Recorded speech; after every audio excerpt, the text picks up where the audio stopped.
you watch the show with the kids or not? Did you watch any of me with I the did kids? watch the show. I did watch the show, and I like when you talk about Dave Kingman. Nobody knew who Dave Kingman was. It showed how No, old they're we are, good, dude. Rich. No, but they're good though. They like they're good. They know they have good opinions and they have good. It's because I watch Aiden with his group chat with them, and they're all arguing about sports and they're all passionate about it. It's like I'm gonna do something with them again. Like you should get me and you should do something with them. They're I smart. did like the one kid. I did like the one kid. I forget his name. Who was wearing the Yankee jersey. That's That Steve. was my. That's Steve Volk. Yep. Yep. That's my favorite. That's my He's favorite. great. So. Dude. That kid, not only does that kid, he talks sports. He's a big Yankee fan, but Mm-hmm. he's very smart. He's got a lot of political opinions, Yeah. and he's You had a a smart kid. couple of Red Sox guys there too. I see, huh? Jeff Lundstead. If you guys are just listening right now, I had a couple of Aiden's friends last week. We had Jeff Lundstead, Dylan Dempsey, Steve Volk, Aiden Murphy, and Michael Mason. And Michael Mason's one of my all-time favorite kids. You remember Michael? You coached him with me. But yeah, dude, they were really, really good. I also have about an hour and 10 minutes of political footage that I have. Oh, geez. Yes, that's coming out. I'm going to be doing a lot of computer work today, so that's coming out also. So yeah, they were really good. Gotcha. They really were. Gotcha. Well, Yeah. so we went off course there, but no, but the Super Bowl next week, and like I said, people are going to be watching, people are going to be gambling and stuff, but the Edubbs lock of the week is there will be an octopus in the Super Bowl. Now, people look on Facebook like, what's an octopus? An octopus is a guy who scores a touchdown and gets a 2-point conversion like Jalen Hurts did 2 years ago in the Super Bowl. So, yes, there will be an octopus. And other bets that I like are a non-quarterback to throw a touchdown pass and a non-wide receiver, tight end, running back, fullback. You know where I'm going. An offensive lineman to catch a touchdown pass. So that's going to happen. If you ever decide to tell the referee he's coming in, though, if you ever decide to tell the ref he's coming in, he always gets called for that. I know you talk about that one guy. Well, it doesn't have to be a Kansas City Chief. Kansas City Chiefs don't have to check with the referees. They're okay with that and stuff, But we talk about Travis Kelce, Rich. How much more does Kelce have in the? I think this is it for Kelce. How much more can he have in the tank, Rich? This is it. I didn't know. Listen, to be honest with you, I didn't know how old he. Not he's old. He's old in football years, but I think he's about 34, 35, right? Oh, he's 35. He's going to be 36 this year. So I mean, he's getting it. You know what I mean? And I don't know. Does he really need to? Does he need it? I mean, what would keep him going? You know what I mean? Like, you're right though. Why would he keep playing? Like, is Mahomes just telling him stick around? This might be it. If the Chiefs win, I think he goes off to the sunset. Him and Taylor. Oh, Chiefs win. And Kelce proposes to Taylor Swift on the 50-yard line. The NFL wants that so badly. They want that so bad that all of the officials are in their office right now, pleasuring themselves to the fact that it's a possibility that Travis Kelce might propose to Taylor Swift on Super Bowl Sunday. It brings it back to the fact that it's embarrassing. It is. It's just. How many more people do you want watching the Super Bowl? They're watching it in Africa. They're watching it in the space station. Huh? The space station with the astronauts who haven't come down in a year. They're watching the Super Bowl there as well. Like if you're an owner of a team, and if you're the owner of the Kansas City Chiefs, okay, do you want 5,000 of your seats filled up with people that are going to worry about if Taylor Swift's going to be there and if she's not, leave after the middle of the first quarter? Or do you want those seats filled with people who are going to be like, oh, there's Taylor Swift. All right, back to football. Like, those are the people you want in the stadium, right? It's not a big concert. It's not a rom-com.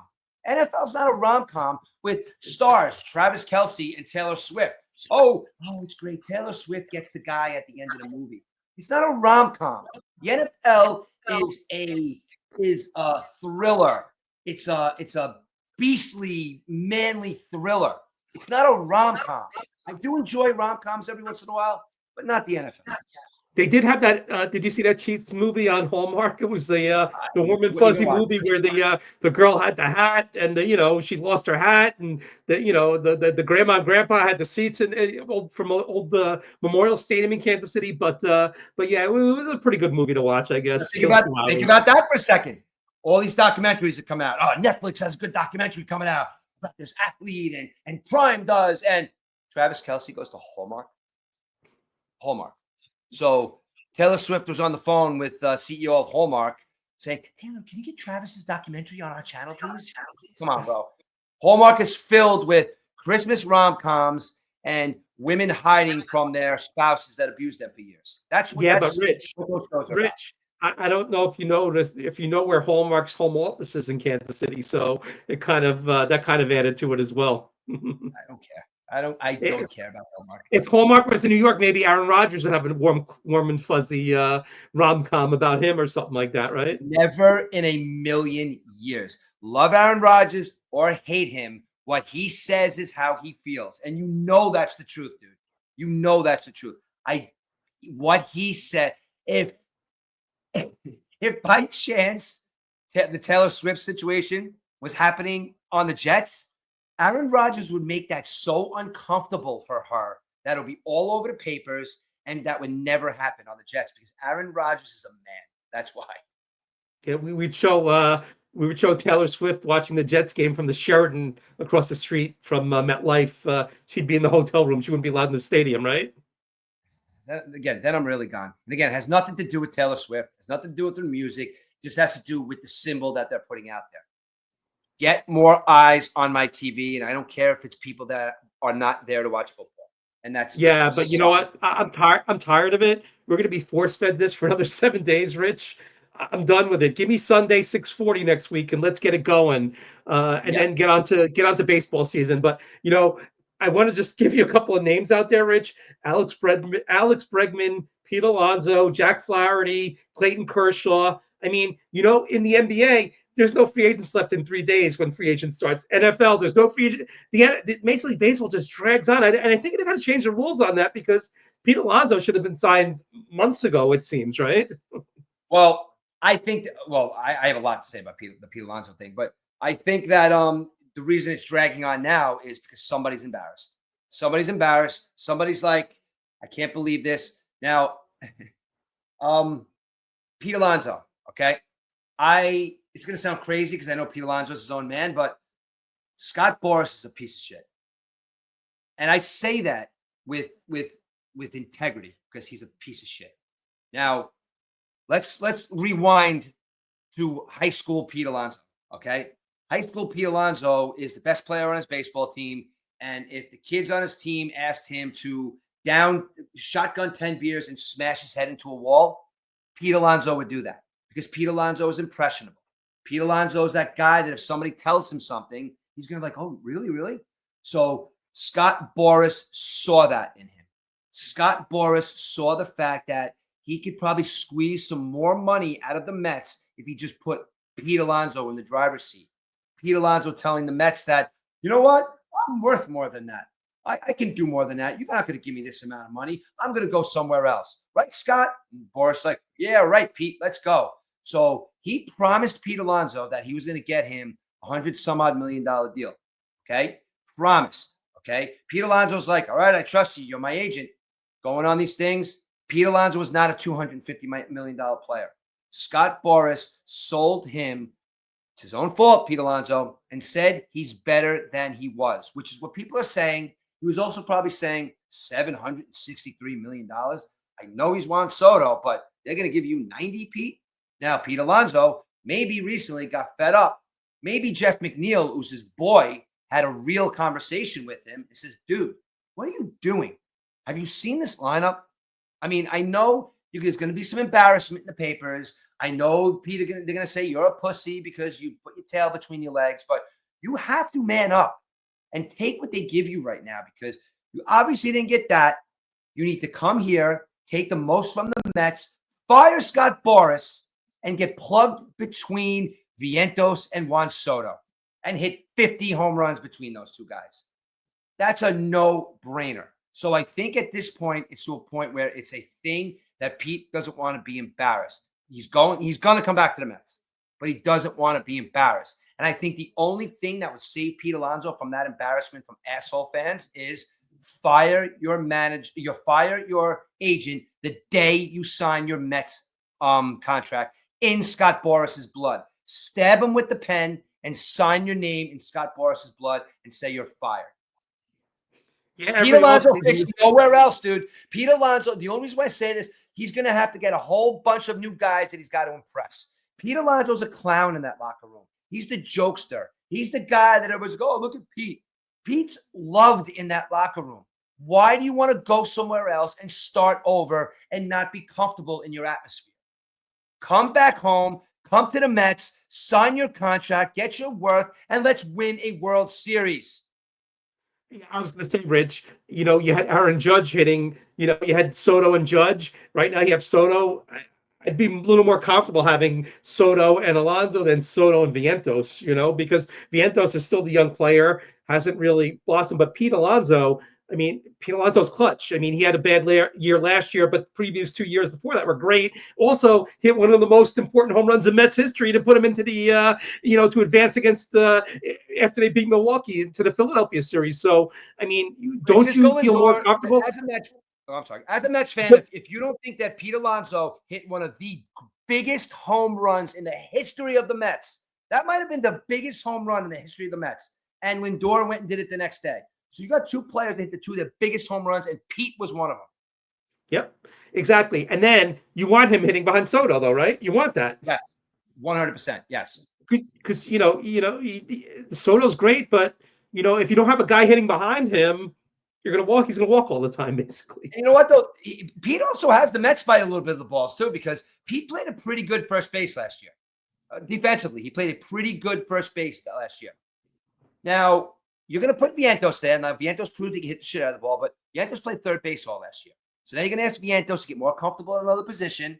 And then you're going to get Brett Beatty to come up here, who's not Major League Baseball player. He's going to be a lifetime minor leaguer. Now you're going to tell me that he's my third baseman, where Vientos I thought was going to be my third baseman for 10 years. Pete Alonso needs to come back to this team for his glove as well as his leadership. Yeah, no doubt, no doubt. You know what? Maybe he becomes the captain. Maybe Lindor comes to be the captain. And then we see, Rich, we had Aaron Judge the captain with the Yankees. And now, of course, Soto's not going to be captain of the Mets in his first year, basically. How do you think Soto will feel with that? How do you think yeah, no. What do you think? I feel about it? I think everybody knows that Francisco Lindor is the captain on that team. I don't think there's any argument from anybody. And I think Juan Soto is a guy he doesn't want to be the captain of a baseball team. He wants to go in there and just kill it. I understand that Aaron Judge was there on the Yankees, but even Lindor, bro. If Lindor didn't show to you last year that he's a leader of a baseball team and he can hit in a big spot nonchalantly, the moment was not too big for him last year. So I do not think that there's any discussion in the Mets locker room about who the captain of that baseball team is. And he spoke the other day and said, Mr. Cohen, you need to sign Pete Alonso and give him what he's worth.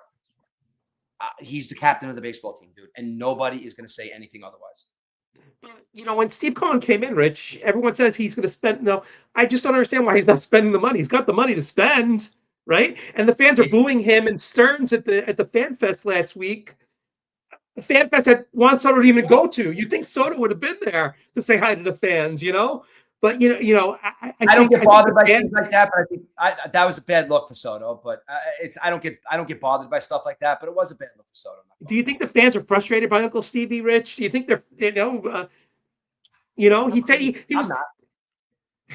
I'm not. How could you be? You know what it is, Eric? Like I said, you're just used to it. Like I've said, what am I going to do? Who's going to buy the Mets? Will Pond's going to buy them back? Who's going to buy them? It doesn't matter. If I'd rather have the richest owner in the sport who's figuring it out than just, he sucks, sell the team. He outright said to you or me as a fan at that Fan Fest last week when they started chanting Pete Alonso's name. Did you see what he said? He addressed it for a good 10 minutes. And what I got out of it is we gave Pete Alonso an offer months ago. We came back and gave him another offer. We've given Pete Alonso 4 offers. Scott Boras is getting in the way of these negotiations. He outright said it. So I think Steve Cohen, being the person that he is, the most powerful person and wants to be in baseball, says, you know what, Pete? Go talk to Scott Boras about your contract. I'll be here with you $70 million if you want to sign it. So another reason that this is becoming a business, and the guy with the biggest dick said, you know what? Every day you say no, it's going down $5 million. And you're just going to have to live with it, dude. The Met fans love you. I'm going to catch a lot of heat. But you know what, though? I don't care because I'm showing you that what I get, I want. You should have taken that 150. Now, every day you say no, you're losing $5 million. What are you going to do?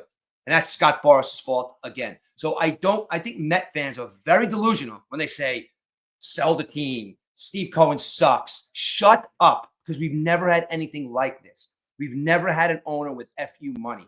Okay. And I think, and it sucks that it is, but this is a big pissing contest between Boras and Cohen. And Cohen's saying, every day you lose money, sign your client, or this is what happens. That's what I think is happening with Steve Cohen. I like Steve Cohen. You would think Boros made enough money off the Juan Soto deal, right? It's crazy, right? Eric, like really, at the end of the day, guys like that have to let some kind of semblance of a game be played. You know what I mean? Well, it's and all not about stick their noses into their bottom line.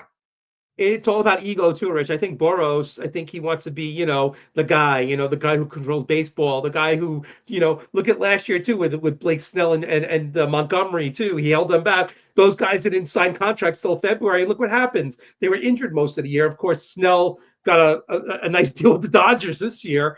But I mean, who hasn't got a nice deal with the Dodgers? But Montgomery too was a great pitcher, and I think I think baseball has to look into this where you have a period of a month or two where all the free agents, and then it just locks off. Basically, you still got guys out there. You got Kenley Jansen. You got all these names out there, Rich, that haven't been signed yet. I mean, what's up with that? The guys Iglesias, like I said, Kiki Hernandez. I mean, there's a bunch of guys out there that aren't going to be going to spring training facilities, and spring training starts next week, for heaven's sakes. So it's so bad. It's so bad for a game that me and you love. It's so bad, man, because it came. The money started getting a lot, and again, no problems with the money. I'm not saying that, but a lot of these guys, it goes to their head, and they think they're bigger than the coach, and they're bigger than the owner, and I want part of the team, and this is what I want. This is what I want. Listen, you could be the richest player. You could be Juan Soto right now, but you have nothing compared to the people that are paying your contract. Okay. Now, you're never going to be bigger than them. So stop with I want a piece of the team or this, that, and the other thing. Stop. Just play baseball, take your money, and not think you're bigger than the game. Your guy's going to give you the money. But you know what, though? Chris Rock said it best, talking about Shaquille O'Neal. He says, Shaquille O'Neal is rich. The owner that pays his salary is wealthy. You're talking about different money. You're talking about the coach making $1 million a year, to the best player making 50, to the owner being a billionaire. And there's nothing in between but us fans to either watch or not watch. Yeah, now you want to have Edubbs, what Edubbs thinks. I'm going to have what Murf thinks right now. What do you think the Dodgers? I mean, I think the Dodgers are doing the right thing. They're not doing anything to break the laws of baseball or anything like that. No. It's the other 29 owners who are just sitting on their wallets basically in the wintertime, right? And I'm sure you'll agree with that. I think that the Dodgers are doing absolutely nothing wrong because people are agreeing to these contracts. Okay. It's kind of like this with Ohtani. Okay. Let's take Ohtani, for instance. The guy's a businessman, genius. Obviously, he knows business. Says to the GM, yo, let's pay Shohei Ohtani about maybe 15 mil, 20 mil a year, but let's give him 700 and something and let him know that when he's done, he's got about 500 million sitting there and waiting for him. Maybe he'll bite, maybe he won't, because I'll pay his contract with all the interest I'm making. So all that money is not coming out of my pocket. It's on interest in the last 10 years. So just go see if he's going to take that deal. And then GM comes back. Yo, he said, yes. It's like, he said, yes. All right, give it to him then. It's these guys that are saying yes to these deals, dude, because if you're an owner, and you say to Juan Soto, it's like, you know what, tell Juan Soto I'll give him $1 billion. And he says, yes, but give him $1 billion then. It doesn't matter because at the end of the day, it's people accepting the contracts. And people can complain all they want. And I say it to everybody on a daily basis, and I listen to it on sports. So stop watching, stop buying the hats, stop buying the mugs, stop buying the jerseys. I don't care. I'm going to continue to go to a couple of baseball games. I'm going to wear my Mets hats. I'm going to yell and scream at the Jets. And me and you are still going to talk about sports because the money is what it is. Stop watching if you're so pissed off about it. Yep, exactly. Like I said, everyone's like, Dodgers did this, Dodgers did that, but I don't care. You have 29 other teams could have jumped in and got these players. I don't care. Including my Yankees and your Mets. Yeah, right? I don't care if he went to I don't care if Juan Soto went to the Dodgers. It would piss me off from a fan perspective because the fan of my baseball team was supposed to be there, but that's where it stops. Doesn't matter. The guy wants to spend all this money. The guys are saying yes to the contracts. So here you go. Scott Boras is getting how much of a percentage of $500 million or $700 million? When is it going to be enough? Start giving these guys good advice. But then at the end of the day, how do you give these guys good advice when it's been going on for 20 years and all these players do deserve to get it? So how do you Yep. stop it? How do you stop it? Well, You until shorten there's the a salary contract? cap. Until there's a salary cap, Rich, yeah, which will Yeah. never happen with the Well, baseball never. union. We see the Never. other sports have it, but never in baseball, I don't think. Not No, in our absolutely. lifetime. No, there never will be. There never will be. Yep. Yep. I mean, I don't know. At the end of the day, it's like again. I think it's with Pete Alonso. It's a big pissing contest because I kind of feel bad for Pete because he's in a situation right now where maybe he got fun of when he was younger, or it's like a big mental thing with Pete right now because Pete wants to be here. Somebody sold me a bag of goods that I was better than I was, but I want to be a Met. But how do I tell these guys that I want to be a Met without looking like an asshole? He doesn't want to be in Toronto. He doesn't want to be in Cincinnati. Maybe the Dodgers will sign him. Who knows, right? You never know, right? See, but that's the thing. I don't even think he wants that. I think he wants to be back in Citi Field with the fans yelling and screaming, "Let's go, Big Pete." My wife is beside herself. She's like, "What do you mean Pete Alonso's not going to be on the Mets next year?" My wife, who watches the Mets, don't get me wrong, she knows about the Mets. She's like, "They can't get rid of Big Pete." That's hard words. So Pete transcends just the everyday Met fan. Pete transcends Met fans are going to come there just to see maybe he might hit that home run. You know what I mean? The people are going to be there still for that. Even if Juan Soto is hitting in the lineup with Lindor and Vientos, people are still going to get up and yell and scream in Citi Field because they want Big Pete to come through. They want Big Pete to obnoxiously go around first base and go mwah to the fans like he obnoxiously does every time. I love it. I want to see that in Citi Field, dude. I want it. And Scott Boras is an asshole for taking that away from the New York Mets. I blame him 100%. You could tell me that it's Pete too, but I just told you about how personalities work. Scott Boras manipulated Pete Alonso to get something that he wasn't worth. Now he may not be a Met because of it. And I hate Scott Boras for it. I think we all hate Scott Boras. But the Mets and Yankees, they start spring training next week. They showed the trucks being loaded with the equipment. I saw Mr. Met and Mrs. Met loading up the Mets truck. The Juan Soto suite was on that truck, getting ready to be brought down to Port St. Lucie. No, I'm just kidding around with that. But I want to talk about the Yankees. Yankees have the holes. I mean, they said that Jazz Chisholm is going to play second. Who's on third? Is it DJ LeMahieu? The DJ LeMahieu might be like Anthony Rizzo was last year, like at the end of the tank. But you got Kiki Hernandez out there, Jose Iglesias, nice guys to plug in there at third base, nice cheap options. We need a backup catcher. I mean, you got Wells coming off a great year, but we know these guys can sometimes have a sophomore jinx. Yankees don't have a backup catcher. They got this guy Alex Jackson from Cincinnati in the Jose Trevino trade that brought over the pitcher Cruz, the relief pitcher. Johnson threw out 11 of 39 base runners last year. He's a right-handed hitter, but he's got no pop. But if that's the case, hey, that's what you got. Ben Rice is Ben Rice, first baseman last year. He's been looked at as catcher, but he's a left-handed batter as well as Austin Wells. So I don't know if that's the option, but you got some holes to fill still with the Yankees. But Steinbrenner doesn't want to jump into the wallet either. He wants to stay as put right now. So I have a question for you that I'm very curious about. Give me your thoughts on Jason Dominguez. I think you got to give the guy some at bats. Last year he didn't have that many at bats. He was hurt a lot, but he hit the home run his first at bat. I think it was over Verlander, his first home run. But what are they going to do with him? You got to give him a shot. You got to give him a shot. What are you going to do? Where are they gonna, the point to make is where are they going to put him?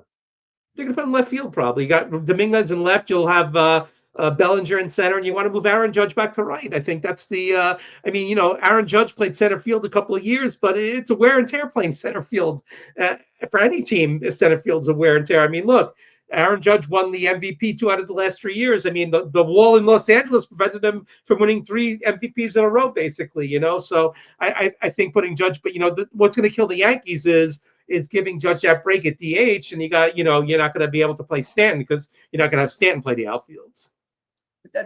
Excuse me. That's what I mean. Like, you got Jason Dominguez, who's a young stud killing the baseball, but he really has no home because, he proved that he could get hurt, at a young age, like, a season ending, he proved that already, like, that he might be, I don't know. So what do you do? Like, what do you do? You have a young star who you don't know what to do with. Like, you put him in a package and trade him? Yeah, I'll tell you what you do. You put him in a package and you trade him to San Diego, and you bring back Tatis Jr. and have him play the outfield. That's what you do. Plain and simple. Yeah, yeah. But Tatis still has a lot of money on his contract, right?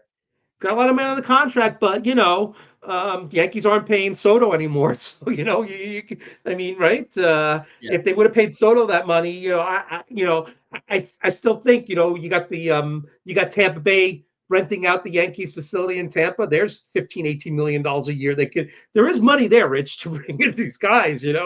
Like we said, Stabler wants to sit on the money. I have a question for you, and this is not don't take this question in the way that you think that I'm breaking your balls. I'm simply making a comparison, and I have an answer. And it's just Aaron Judge just burns me up. He does.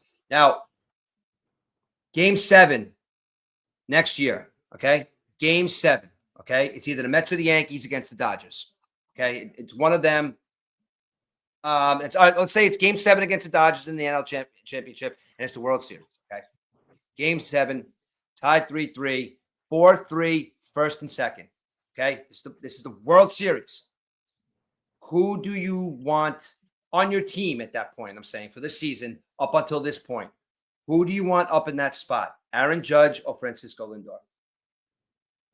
Giancarlo Stanton. No, I'm being serious. This is a serious question. I'm asking, because again, you're gonna think it's that I'm yelling and screaming about Judge, but who do you want up in that position?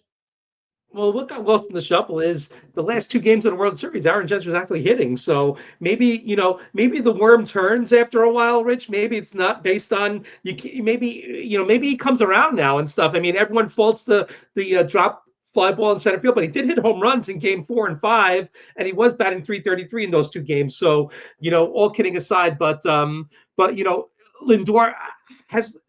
Lindor got the big hit in Atlanta, right? He got the grand slam to send him to the playoffs, basically, right? The Mets had to win that game, right? In Atlanta, the last game of the season, they played their doubleheader.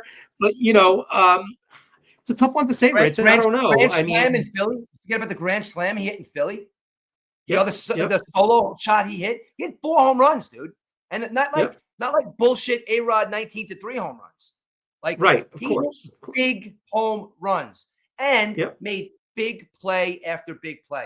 And I know this is being very petty, but if somebody hits the ball 900 feet in the air in a playoff game to the shortstop, Lindor is never, ever in a million years dropping that baseball. Never dropping that baseball. Aaron Judge dropping that baseball has a character flaw. He's got a character flaw in him, and that is his character flaw. He doesn't shine in a huge moment. He doesn't shine in that moment. He doesn't like being the guy that people go to say, help us, Aaron. Help us, Aaron. I'll be there. Francisco Lindor took that and ate it. As a matter of fact, when he hit that big home run, he didn't run around, jumping around, banging his chest. He was literally running around those bases like, this means nothing. We got a lot more to do. Didn't say a word, stepped on home plate, and went right to the fucking dugout. So we're saying the legacy of Aaron Judge is a 162-game guy, and that's it, basically. No postseason, He's going to be Dan Marino. He's going to be Dan Marino on a football equivalent. He's got a couple of years to turn that around. I mean, but he'll always be, Bill Buckner was a great fielder, and look, Bill Buckner. We say with Bill Buckner, the ball went through his legs. Aaron Judge, the drop ball in center field, but it could have turned too if the Yankees win that game. Dodgers didn't want to head back to Los Angeles because the Yankees were, the Dodgers. The Yankees could have easily, won that game in LA when they brought in Nasty Nestor, gave up the grand slam and stuff like that. There's just so many twists and turns in that World Series, but not being in the World Series 15 years, Rich, and I'm sure you could do the same thing against the Kansas City when the Mets played Kansas City because you guys were in the World Series. It was like, my team got there, and then you hope for it, but they never get back again. So sometimes we just have to take this and say, hey, my team made the World Series. They didn't win it, but, maybe they'll get back. And the Yankees have a clear path because all these good players left the National League, the American League to join the National League now. So, I mean, the National League has it's the premier league now. It's such a different. Oh, my God. Totally. I mean, there's no reason why the Yankees should not win the East next year. Baltimore's weaker. There's no reason why the Yankees should make the World Series again, Rich. There's really no. At the end of the day, there's no reason why they should make the World Series. I I mean, mean, Corbin Burns leaving the Orioles, Burns going to Arizona, right? I mean, Juan Soto leaving the American League. If Juan Soto goes to the Red Sox, yeah, I'm a little worried, Rich. Although the Red Sox did do some improvements on their team as well, but Cleveland, even Houston. What did Houston do? I mean, nothing. Seattle. So yeah, the path is clear for the Yankees. If you look at the odds makers, of course, it's Dodgers, Yankees.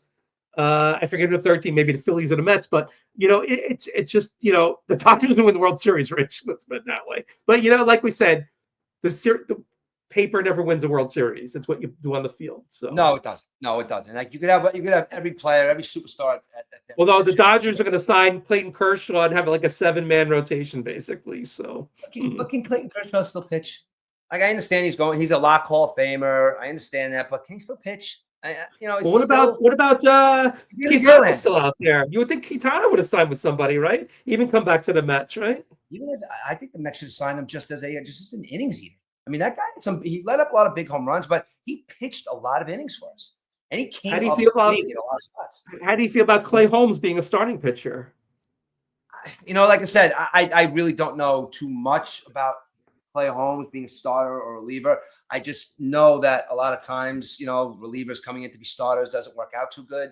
But again, it's just I don't really know much about Clay Holmes. I'm not going to say that I do. But if he could give us 6 innings, I don't know. Can he? 7 innings, Yeah, maybe. I want pitchers in our rotation that could not necessarily. They don't have to be a number one Garrett Cole or whoever. I need someone that's going to come in and give us 7 innings every time they go out and pitch. Because I don't want to see. Yeah, I love these numbers guys who only look at numbers. Like I got torched on the WFM website when Clay Holmes got traded to the Yankees. I got torched. Why? Because the guy had a 4.78 ERA, but he's coming to the Yankees. Matt Blake. It's all about the organization and the pitching coaches. Rich, you can have a guy with a 7 point. Look at what's his name, Luke Weaver. Luke Weaver was a has been with the Cardinals and the Reds. Comes to the Yankees and the pitch. You see what I'm going? It's Matt Blake. The Mets too. Guys come to the Mets and they do well. So Clay Holmes can go there, give you 5-6 innings, basically. I mean, don't base it on him coming out in the 9th inning. I think there's a lot less pressure being a starter, Rich, than coming out in the 9th inning and trying to get 3 outs. A lot less stress in my mind. Oh yeah, absolutely, of course. Yep. Yeah, so the Mets. I'm so happy that Manaea resigned. I'm so happy, and he looked very happy too. Like he didn't look like he just took a contract. Like he looked very happy, Manaea. With him, and hopefully Senga could come in and not be scared to pitch anymore. There's so many what ifs with the Mets right now as far as they're as far as the team in general, because it's as much as Pete wants to, doesn't want to sign, it's imperative that the Mets sign Pete Alonso. It just is, because he's developed a good glove there as well. And I truly think that the Mets, can contend and they can win a World Series. The Mets can win a World Series this year, dude. They can. Yeah. And just if they sign Pete Alonso, right, you're looking at the same exact team with the addition of Juan Soto. That's it, right? What changed? Nothing much. How could they not win a World Series? Yeah. I understand that the Dodgers are the Dodgers, but you know what, though? It's not. Listen, the Dodgers have superstars at every position. Actually, their pitching is pretty much all stars now, too. But up until this point, their pitchers were okay. They were good. They had 2 stars and fill-ins, but I don't know, man. That's why they play the games, right? Yep. Now, one other thing the Yankees are missing is a lefty reliever. They don't have any lefties on their roster. They had Tim Hill last year. Tim Hill might sign with the Mets. Who knows? We'll see what happens there. But Tim Hill the Yankees. What's that? Tim Hill. Rich Hill's the older guy. Yeah, Tim Hill was the lefty reliever. But the Yankees pitchers, their righties do good against lefties. And although Aaron Boone brought a nasty nester to pitch in the in the playoff game in the World Series game against the Dodgers, we all know what happened there. Now, do you wish heartache on Nasty Nestor? Do you think you hope he does terrible this year? No, I think Nasty Nestor was a great guy. I mean, look who we got for Nasty Nestor. I can't complain about that. I wish him the best of luck. I'm going to Yankees opening day. I hope it's Nasty Nestor against Garrett Cole. That'll be pretty cool to watch, right? Yeah, I hear you. All right. Unlike last year when I saw the Brewers on opening day at Citi Field, where Rhys Hoskins almost went at it with Jeff McNeil. So that was my last year watching the Brewers 2 years in a row opening in New York. And you know what? There's one more thing I say that I love about the Mets. I love that they signed Jesse Winker. I love that Jesse Winker wanted to stick around in that clubhouse. Because say what you want about Jesse Winker. If you play against him, you hate him. If he's on your team, he's awesome. He's awesome. Right. Just as a guy that's going to not let anything get by as far as This is the guy. throwing at a player or This is the nothing's guy going to that get by. he caught the last out of a game against the Mets in Citi Field, and he started waving to the guys we was a Red back then. Started waving to the fans and stuff. So I mean, the He guy, did the same thing to the fans when he was a Met. he's a baseball player. That's what you want with a baseball player. You want a guy with character, right? You want a guy that even if he's not going to hit a home run every time he gets up, you want a guy that knows he's going to every time he's going to hit a home run every time he gets up. Yep. Not that he's going to, but you want somebody with the mentality that I'm taking you deep this at bat and nothing's going to stop me. May not happen, but you want that mentality. And I think Jesse Winker has that. It's the way he looks at the pitcher. He might strike out on 3 pitches, but in his brain, he's hitting a home run right now. So I don't know. That's the kind of guy I want in my club. The guy's a character. That's what you want on a team, character, rather than a bunch of stoic guys, I guess, and stuff like that, right? And I got one before we go. I have 2 more things about football I want to ask you. Like we were going over, the hirings or whatever, but what in the world are the Dallas Cowboys doing?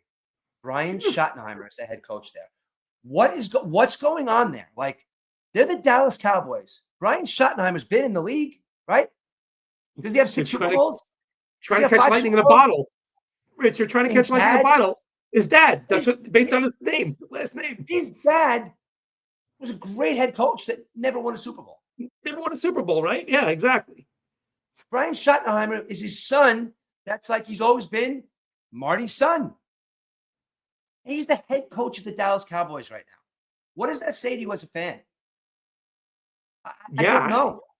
Is somebody secretly going to be running the team from a distance? Is Tom Landry going to? Are they going to dig Tom Landry up and going to get feed from the grave? Is Tom Landry going to feed him plays? That is really suspect to me. Really suspect to me. I don't know why. Team hasn't won a Super Bowl in like 30 years, Rich. America's team. Remember America's team, right? They fired a great coach. They fired a head coach, a man head coach. He hired Brian Schottenheimer. Did Mike McCarthy tell Jerry Jones to go shove it up his ass too many times this year? Is that why? I don't know. That boggles my mind. Everything else, it is what it is, but it boggles my mind. And I'm very curious to see if Caleb Williams is going to shut up and maybe become a good quarterback now because of Ben Johnson. Ben Johnson was super stoked, super excited to come to the Bears because of Caleb Williams. So very curious to see about if it is coaching or is it just the mentality of this kid who thinks he's great, but he's not. I think Johnson's the right coach for the Bears. And you know what? I'm going to go off on a limb, Rich. You can write this down, that the Bears will beat the Lions at least one time next year. I think that's my opinion. I think this is going to be a matter of coaching, and I think the Bears might be back as well. I think that division is one of the best divisions in football. They just they can't win playoff games, it seems, right?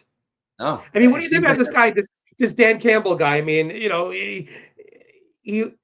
I just don't like his coaching style for some reason. See, I love it. Like I said, I'm completely opposite of you, and I'm serious. I love Dan Campbell. I think if every single coach in the NFL, whatever their talent levels or smarts, if they were all like him, I'm not saying like Dan Campbell might not be the smartest guy in the world, but he's a football guy who's really loves his players. Doesn't matter where he goes. So I love Dan Campbell. I don't know. I do. I love him. Look at Dan Quinn though of the Commanders. He's a great coach too. I like his coaching style. I mean, they were going for the 4th down and stuff. I kind of like that, basically, coaches that do that. But it seems like Dan Campbell just gambles too much with the. Dan Quinn has a completely different quarterback than Dan Campbell has. Like, of course, if I had Jaden Daniels as my quarterback, I'd go on 4th and 2s all the time too. Of course, but Dan Campbell does it though. Campbell does it. He goes for 4th. Look, Dan Campbell will go for 4th down and 10 on his own 10-yard line, But I like that ballsy move. Look what the Commanders did with the fake punt, Rich. That was a great move with the fake punt, right? Gotta love that. I do. Yeah. They gotta do stuff. Exactly. Shaking shit up like that. I love it. I do. Exactly. Yeah. All right. Who's gonna win the Super Bowl? Kansas City's favorite right now. It won't surprise me if the tides turn and the Eagles will be favorites in the Super Bowl. I think the Eagles are going to win, Rich. do? I do too. I'm picking the Eagles too, and I'm picking the Eagles solely on the fact that I'm tired of Pat Mahomes, and I'm a Jet fan. I want to see Saquon Barkley shove it up the Giants' behinds, shove it up their behinds. And I'm not saying he's a malicious guy, Saquon Barkley, because he's a super nice guy and he's a super great dude. But in the back of the head, that has got to be some kind of food. That's got to be motivation. In the back of his head, saying these guys didn't even give me contract a couple $1 million more so I could stay, and they let me walk. Now look at me. I am the reason why the Philadelphia Eagles are playing as well as they played this year. And not only that, the Giants put their stakes in Daniel Jones, and where's Daniel Jones now? Neither are with the Giants. Backing up Sam Darnold. You know what I mean? Crazy. And that's where he is. So it's almost to a point where, look, Pat Mahomes, amazing. I'm just kind of tired of, like I said, the Travis Kelce stuff. And I would love to see Saquon Barkley he's not getting the MVP this year, but if he wins a Super Bowl and he has 2 touchdowns and runs for 175 yards and has 30 yards catching, he's the MVP of the goddamn league. I'm sorry, he is. I mean, over 2,000 yards rushing. The guy's done stuff that running backs haven't done in years. Right. And, I think the MVP in the NFL means quarterback only, but I think there's a decision to make. I think we find out this week, MVP. I think they do it the day before the Super Bowl, the awards and stuff like that. Barry Sanders sent Saquon Barkley a note when he signed with the Philadelphia Eagles, and it simply wrote, "You have a lot of balls. I respect you for going out and showing the world what you're worth." And that's what he did. And that's come from Barry Sanders, who should have done that. And he didn't. You know what I mean? Yep. The greatest running back ever just told Saquon Barkley that I respect you for showing the world what your worth really is. So that says a lot, man. But you look at the Eagles and the Chiefs. They're pretty much the same team from 2 years ago. But the Eagles now have a running game. They didn't have that big running game back then. And the only team to never give up a touchdown to the Chiefs in the Super Bowl was the Tampa Bay Buccaneers. If you look back, they only give up 9 points to the Chiefs, the Buccaneers, with their defense. Pat Mahomes was so lost that day. That's the game plan the Eagles have to bring out next Sunday. I mean, the Buccaneers just took Mahomes out of his game. And we're not even talking about the defense with Warren Sapp and John Lynch from the last Super Bowl victory. We're just talking about a good defense plan that won that Super Bowl, basically. So, Joe, when you think about it, though, too, you can have a good defensive plan, but then you have Andy Reid who could switch everything up on the fly because he has one of the greatest athletes in the game of football. You know what I mean? Well, that's why. Yeah, that's why I think an offensive lineman is going to catch a Super Bowl. Justin Watson, the wide receiver, might catch a touchdown. It's really off game plan, the Super Bowl. And, even every Super Bowl, the way it's played, there's always some kind of twist or turn that never happens during a regular season that we see. And I think the same is for this Super Bowl as well. I do too.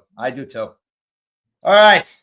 So anything else you want to hit? Baseball, football? Because I want to do a couple of what does Edubbs think. This will be quick, but I'm curious. We're going on almost 2 hours. Let's go to what Edubbs thinks. All right. We're doing this thing now because what Edubbs thinks. Now I'm going to separate this part of it, Edubbs. We're going to put this out separately from our podcast. So this is called What Does Edubbs Think? And the reason I thought this up is because Edubbs has a lot of weird takes on stuff. And I'm just curious to hear what he thinks on certain issues. Okay. Number 1. 2012 to 2016, Justin Tucker was being a naughty boy at massage parlors. Ocho Cinco went on to say that he's guilty. There's way too many people talking about the same story. Deshaun Watson, same thing. Justin Tucker, same thing. What do you think about Justin Tucker getting hand jobs from 2012 to 2016? Well, the guy, a devout Christian, Rich, he comes out as a devout Christian. Does the cross before he kicks, right? He's the guy, so it's kind of like it's still not proven, there's still it's allegations right now. Nothing's proven, but if he comes out guilty, I think it's going to change the way America thinks about him, because everyone thinks about him as the good old boy. But married guy, family. And if this comes out, Justin Tugger is going to have a different Tugger. I didn't even think about that. Awesome. It's going to have a different opinion on America football fans. Justin Tugger. And that would be a happy ending.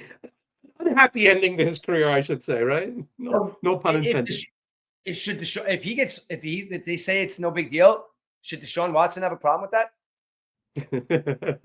Really? I'm being serious. Like, Can we see Deshaun Watson on the field, please? perfect. You know what? That's a perfect answer. Number 2, what does Edubbs think? You know how me and you feel about the NFL playing in Mexico and playing in Germany and going on these England. The NFL has said the other day that in 2026, the NFL is going to be traveling to Australia. Now, what does Edubbs think about the NFL traveling to Australia? I know they want to make it a global game, Rich, like the NBA. We see the NBA. They just played in France a couple of weeks ago, San Antonio, and I forget who they were playing. But I think it's a good idea to get the NFL all around the world. Of course, never Antarctica. That would be too cold unless, but that's Green Bay. But I think it's a good idea. The only problem is going to Australia. I think the teams will need 2 bye weeks to prepare for their next game with all the travel and stuff. I like your answer. I won't go into full detail because this is what does Edubbs think, not what the Murf think. I hate it for the same reason why I hate them going to other places. The football players need their rest. Next. Now, also one thing though, Rich, one negative is the fans lose a home game because if you have season tickets and stuff, like I think the Jets are going to play next year somewhere. I heard, but if you're a season ticket holder, I'm wondering you have to pay for that game as well. That's a good question. Yeah, there's a good question. All right, number 3. Okay, the NBA viewership is down big time. Nobody's watching the NBA right now. Reason being, they feel that they don't start playing until the end of the season. Somebody recently came out and says, "Okay, I have something to remedy this. How about we go college basketball style? How about we do 20-minute halves like they do? It's not a 48-minute game anymore. Load management slows down as an issue. They do one half 20 minutes and they come out and do the other half 20 minutes. What does Edubbs think about the NBA changing the time limit on the games to combat against, relaxing and resting? I'd rather them do 4 10-minute quarters actually, rather than the college way. But it's changing the game though, because you have all the records from the past and then they get tarnished basically because you're taking away 8 minutes a game. But hey, if viewership's down, you know why viewership's down? Because they should start the season on Christmas Day. I mean, they start the season too early when baseball's still going on. NFL's in full. Start the season on Christmas Day and go till maybe June, July.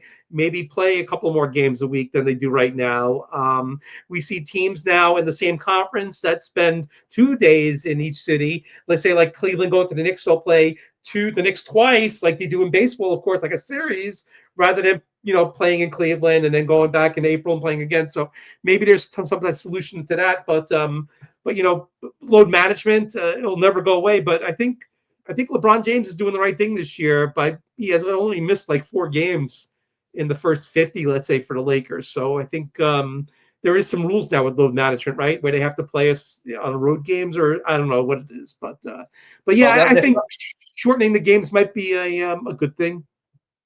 Because somebody also said, shortening the games or shortening the games that are played. And the only thing that people are against, I guess I get it, personal records are going to have to be revamped, which at the end of the day, there's so much talk about who's the greatest and this, that, and the other thing. Personal records, let's just start over.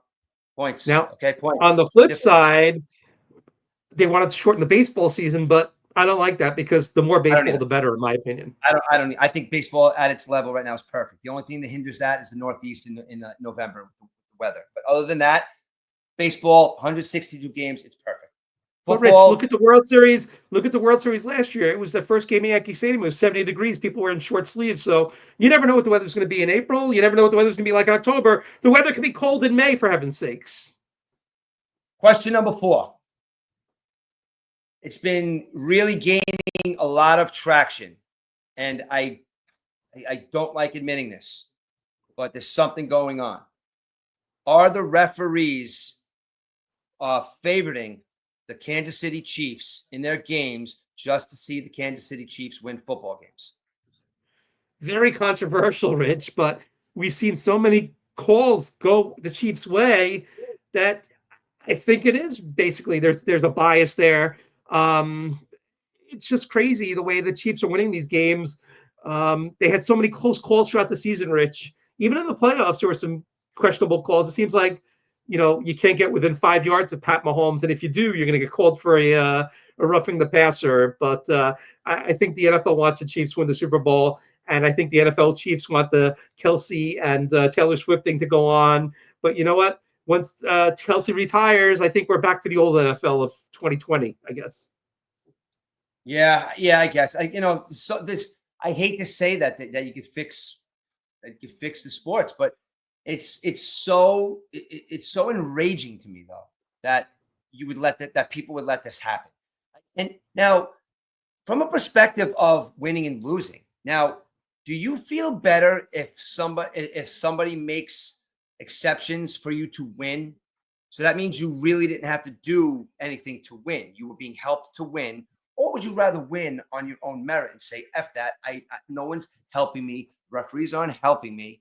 We won fair and square. Or do you think that some of these guys are like, hey, just give me that extra call? Or, yeah, you think they like it? I can't see from a competitive nature these men wanting to be taken and coddled and made to win.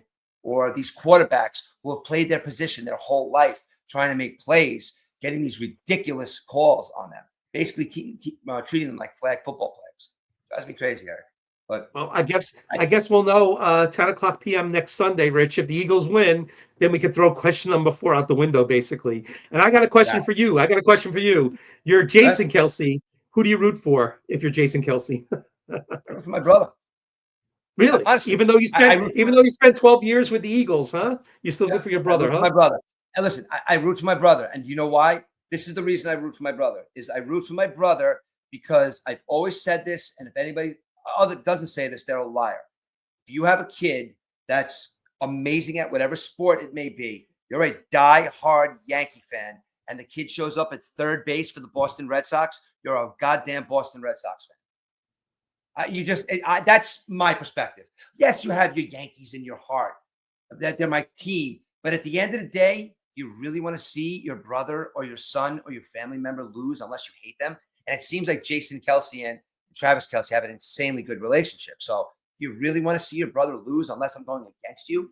So I think that Jason Kelsey is rooting for the Chiefs. Also, second check is I think that Jason Kelsey hates Jalen Hurts too, to be honest with you. And I think why? Because all the tush pushes. I think Mama Kelsey could just wear a Chiefs jersey next week. She doesn't have to wear the split, the Chiefs and the Eagles jersey.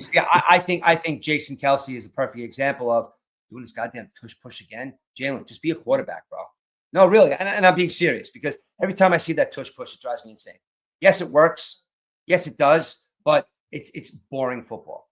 And I think Jason was like, all right, I'll put my fat ass, so you can get another touchdown. I really think that there was something to be said about Jason Kelsey and Jalen Hurts not liking each other. Well, look at the Chiefs. Look what they did to Josh Allen with the tush push, right? Josh Allen. I know we're coming to the end here, and I have one more question for you, but there's not one. There's not bring on the Josh in the NFL that I feel more bad for than Josh Allen. I agree 110%. I don't think not Josh Allen's fault that he lost that game last week. Buffalo Bill fans, they're blaming everybody, the blame game, but Josh Allen should not get one blame. It's the coaching. Josh Allen is one of the toughest MFers in the game of football right now. And doesn't care if he's down by 4 touchdowns. He will continue to play like that with 2 minutes left in the fourth quarter. He runs linebackers over, dude. See what he did to what's his name in Kansas City to score that touchdown? I had to throw that out there because being a Jets fan, I feel so bad for him because he did not deserve what happened to him last week. Right. I understand that he could have made that 4th and 5. But can somebody else step it up and help this guy out? Somebody. Number 3. No doubt. Number 3. Number five. You gave me 4. Number 5. This is the last one. Okay. There's a lot of stress on me today, Murf. Yes, and this one might be the even most stressful one yet. Because if you want to answer it, you can. If you don't have to answer it either. Okay. Today, Donald Trump Incorporated. Just listen to my question for a second. It's not just listen to my question. Donald Trump started his tariffs on China, Canada, and somewhere else. Mexico. Responsible for $1.8 trillion. Okay. Now, I'm not asking you how you feel about it. You're an accountant. You're a money guy. You understand how the tax structure works. Is that going to help America, or is it going to put us worse behind the 8 ball? And I truly want to hear that from somebody who knows what they're talking about, because tariffs boggle my mind a little bit. But money. Is that going to be helpful for the country? I'm not a tax guy, Rich, but you know what? I was a fan of the USFL. And when Donald Trump owned the Generals, it was great. And then Donald Trump tried to sue the NFL, and the USFL went away. So there's my take. I was I'm I was just, a I'm very just I trying was a to, very upset teenager at the time, Rich, when the yeah. USFL went away. I just want somebody to explain it to me. That's all. Like I wouldn't ask you your opinion on it. I just want to know if you could explain tariffs to me more than Yeah, anybody else. I'm kind of, I'm not a tax guy. The yeah. All tax right. the tax textbook in college was literally this big and gave me a hernia when I was carrying it around. And whoo, Yeah. I'm getting sweats, Rich, when you bring up taxes. It just brings me back to the tax classes in college. No, thank you. I tried, but the other questions you answered good. And like I said, we're gonna do this every time we go on. We're gonna do this. I like this little segment. I like tripping you up because you're pretty honest about stuff. So that's why I like tripping you up. You're not How gonna about candy will coat me. how about will And if you don't know Edubbs about it, you're gonna tell me too. So how about why would Edubbs eat pineapple on pizza? Because he would never do it. all right, Eric. Listen, are you back, or are we gonna be disappearing on me now? We back? Yeah, You can do a no, I'm weekly back. show? I'm back. I'm back. I'm back. I'm All right, back. we're Yep. gonna do a weekly show. This is great. Yeah, no, we could do it All next right, week before the Super Bowl if you want to do something Sunday or maybe all right. Saturday, whatever. But Okay, yeah, so I don't even. all those applications I sent out to you guys, disregard them. Just rip them up. Edubbs is back. You're not getting the job. I did a lot of interviews this week, E. I didn't think you were coming back, but you guys didn't get the job. Edubbs has his job back. I All got a right, Eric. question though. What Yeah. what would you ask? What kind of questions would you ask the person being interviewed? Would you ask them like what type of tree are you, or where do you see yourself within the next 5 years, or what are your strong points? What are your weaknesses? Come on. What are your questions? Questions for who? It all The depends. interviewees, the people coming in. Listen, it all depends on the person I'm interviewing. I have questions for everybody. As long as I they want go to see the entertain me. resumes. I want to see the Huh? resumes. Where's the resumes? Where's the resumes? You know what? Now you're ruining my joke. That was just a joke. I really didn't send out all those resumes. Now you're ruining my joke, E. I was just trying to get you scared. That didn't work.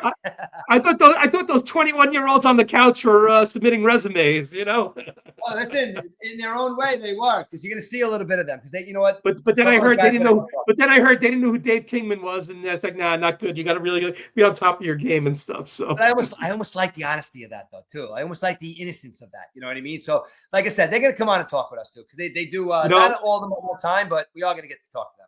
a quick story, and these kids would appreciate it. But Ben and I went to Wrigley Field last year, and we actually saw where Dave Kingman hit that home run. He hit it on a woman's front porch.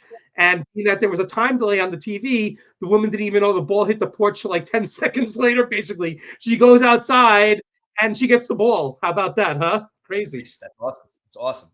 All righty. I think that's good enough. We got 2 hours in the books, and let's keep contact this week. I'm sure there's going to be stuff happening. We got to do a show next weekend because there's nothing going on. So we have to do something to entertain people. So let's get a couple of weird stories this week and come back next Sunday. What do you think?